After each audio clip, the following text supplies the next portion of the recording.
আসসালামু আলাইকুম। আমি হামিদা রহমান ঢাকা থেকে বলছি। কাছে দূরে দেশ দেশের বাহির থেকে যে যেখান থেকে আমার ভিডিওটা দেখছেন সবাইকে অসংখ্য অসংখ্য ধন্যবাদ। এই যে আমার টুনটুনি পাখিটা সুন্দর করে রেডি করে দিয়েছি, আর এই তো আমিও নিজে রেডি হয়ে নিয়েছি। আমরা সবাই মিলে রেডি হয়ে নিয়েছি। আর এখন হচ্ছে দুপুরবেলা, মানে আমরা যাচ্ছি রেস্টুরেন্টে লাঞ্চ করতে। প্রতিনিয়ত কি নিজেদের রান্না খেতে ভালো লাগে বলেন? তো এই তো আমার হাজব্যান্ড মেনু কার্ড দেখতেছে কি খাওয়ানো যায়। তা আমি বললাম দেখো। তো সে খাবার দেখে মাথায় হাত দিয়েছে, মানে একটু কিপটাগিরি করতেছে। আসলে একদমই না, আমি তাকে কিপটা বললে একদমই ভুল হবে, কারণ আমার হাজব্যান্ড যে পরিমাণ বাইরে খাওয়ায় কোনো স্বামী এইভাবে খাওয়াবে না। প্রতিদিন আমরা রেস্টুরেন্টের খাবার খাই। মাঝে মধ্যে আসলে শুধু রেস্টুরেন্ট না, আমরা ফুটপাতের খাবারও খাই, মানে যখন যেটা মন চায়, তবে প্রতিদিন বাইরের খাবার আমরা খাই। তো তাকে যদি কিটটা বলি তাহলে তো অবস্থা খারাপ হয়ে যাবে।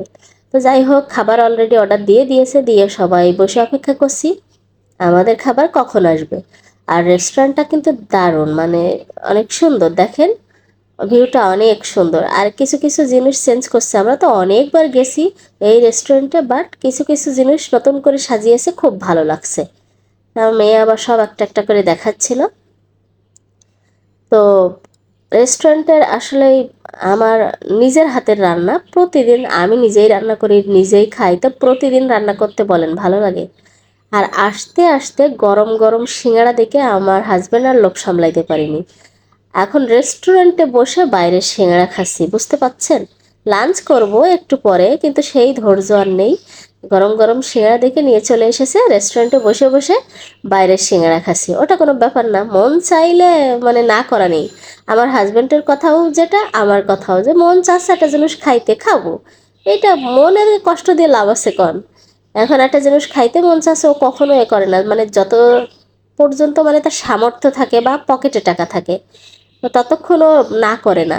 এমন হয় ঘুরতে গেছি, হয়তো 1,000 টাকা পকেটে নিয়ে গেছে, এবার যদি বলে আমার খেয়ে হয়নি, বলে খাও, যতক্ষণ শুধু ভাড়াটা রেখে যত টাকা থাকে খেয়ে নাও, এরকম একটা লোক। যাই হোক, কথা বলতে বলতে আমাদের খাবার চলে এসেছে। আর এটা হচ্ছে চাইনিজ চিকেন ফ্রাইড রাইস, আর সাথে এই যে বারবিকিউ চিকেন হচ্ছে সস দিয়ে রেডি করা। ব্যাস এটাই, মানে মা মেয়ে, মেয়ের বাবা সবার জন্য আলাদা আলাদা নিয়ে নিয়েছি। এখন তো আর অপেক্ষা করা যাবে না, কারণ অনেকক্ষণ ধরে অপেক্ষা করেছি। এখন খাওয়ার পালা, তো সবাই মিলে খেয়ে নিই। তো আসলেই আমি তো এখন খাবারটা একটু কম খাওয়ার চেষ্টা করে, আমি তো বলেছি যে স্বাস্থ্যটা কমানোর জন্য একটু কম কম খাওয়ার চেষ্টা করি। তো রেস্টুরেন্টে যেহেতু আসছি আমি, মানে ভাতটা এখন বাসায় কম খাই, আর শাকসবজিটা একটু বেশি খাই।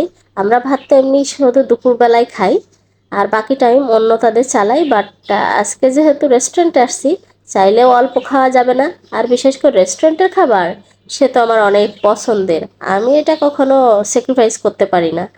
তো যা দিয়েছে খেয়ে নেব, কোনো সমস্যা নেই, এদিক ওদিক তাকানোর সময় নেই। এখন খাওয়া শুরু করছে, দেখেন কেমনি খায়। আমার স্বামীরাও এখন খাওয়া শিখে গেছে, মানে এক কথায় বাইরের খাবার সে একটু কম পছন্দ করতো, কম পছন্দ বলতে কম খাইতে চাইতো, বাট এখন সে একটু আলাদা নয় আমার থেকে। আমি যেমন পছন্দ করি সেও এখন ওরম পছন্দ করে। আর আমার মেয়ে, সে তো কথাই নেই, সে আরও বেশি পছন্দ করে।